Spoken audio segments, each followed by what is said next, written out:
एक लंबे समय पहले एक गांव में रमेश और धीरज नामक बाप बेटे रहते थे। रमेश का एक छोटा चाबी बनाने का दुकान था। धीरज भी छोटी उम्र से अपने पिताजी के साथ रह के चाबी बनाना सीख के उनके साथ बनाता था। एक दिन धीरज और उनके पिताजी अपने दुकान में काम कर रहे थे जब एक आदमी आता है। मेरे घर का चाबी खो गया, मेरे साथ आके ताला खोलोगे? धीरज, बेटा तुम यहीं रह के दुकान को संभालो, मैं जाके घर का ताला खोल के आता हूँ। ऐसे कहकर उस आदमी के साथ जाता है। बहुत दूर चलने के बाद, यही मेरा घर है, ताला खोलिए। उसी गांव में पले पड़ने के कारण रमेश को उस गांव में रहने वाले सारों के घर अच्छे से पता था। उस आदमी के दिखाए हुए घर रमेश के पहचान के वालों का होने पर वो सोच में पड़ जाता है। बाबू, जो चाबियां मेरे पास अभी है उनसे इस ताला को खोल नहीं पाऊंगा। दूसरे चाबियों का गुच्छा घर के पास है, जाके ले आते हैं। ऐसे कहकर उस आदमी को जमींदार के पास लेके जाता है। प्रभु, ये आदमी चाबी खोने का बहाना बना के मेरे पास आया है और मुझे कोई दूसरे आदमी का घर दिखा के खोलने के लिए कहा, इसीलिए मैं इसको आपके पास ले आया। तुम बहुत होशियार आदमी हो, इसीलिए इसको मेरे पास ले आ सके। ऐसे जमींदार रमेश की तारीफ करता है और रमेश अपना दुकान वापस चला जाता है। पिताजी, आपने ताला खोला? और जो भी हुआ धीरज के पिता उसे बताते हैं। धीरज, हमारे पास ताला बनवाने के लिए बहुत सारे लोग आएंगे बेटा। उनमें अच्छे और बुरे दोनों तरह के आदमी होंगे, इसीलिए हमें होशियारी से काम करना चाहिए। कुछ साल बाद धीरज के पिताजी का देहांत हो जाता है और धीरज अकेले ताला बनाते हुए दुकान चलाता है। धीरज कोई भी तरह का ताला बनाने के काबिल बन जाता है।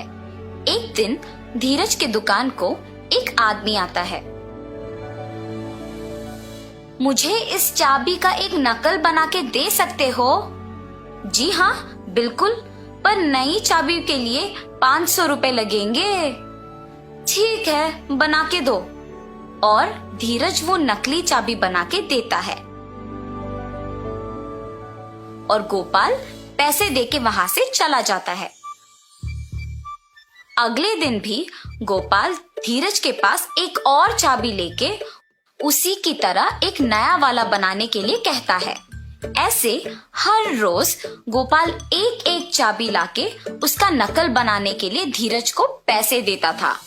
वैसे एक दिन जब गोपाल नया चाबी बनवाने धीरज की दुकान पर आता है। आप हर रोज नई चाबियां बनवाते हो, इतने सारे नकली चाबियों का आप करते क्या हो? चाबियों को खोने का डर से मैं इन्हें ऐसे बनवाते रहता हूँ। ये कहकर चाबी लेके वहां से चला जाता है। एक दिन जमींदार के पास उनके कुछ प्रजा आते हैं। प्रभु, अलमारी का ताला वैसे का वैसा ही है, मगर उसके अंदर का सोना और पैसे गायब हो गए। जी प्रभु, हमारे घरों में भी वही हुआ है। ये सब जमींदार से कह के दुखी होते हैं। तुम्हारे जेवर और पैसे किसने लिए, इसका मैं पता लगाता हूँ। आप लोग मुझ पे भरोसा करके घर वापस जाओ। जमींदार के बातों का यकीन मानकर प्रजा वापस घर जाती है। सैनिकों, तुम लोग भी इनके पीछे पीछे जाओ। थोड़े दिन इन सब पे नजर रखो, किसी दिन तो वो चोर पकड़ा जाएगा। जी प्रभु। सैनिकों ने जमींदार का कहा किया और सब पे नजर रखे रहे। उन्होंने ये देखा कि सारे लोगों के पास एक ही आदमी काम करता था। हम सबको इस आदमी पे अच्छे से नजर रखना होगा। सही कहा तुमने, सबके पास एक ही आदमी काम कर रहा है। इसको खोए हुए जेवर और पैसों के बारे में जरूर कुछ पता होगा। एक दिन ऐसे ही वो आदमी एक और नकली चाबी बनवाने धीरज के दुकान को जाता है और उसके पीछे ही जमींदार के सैनिक भी जाते हैं। इसका नकली चाबी बना के दोगे? ठीक है, थोड़ी देर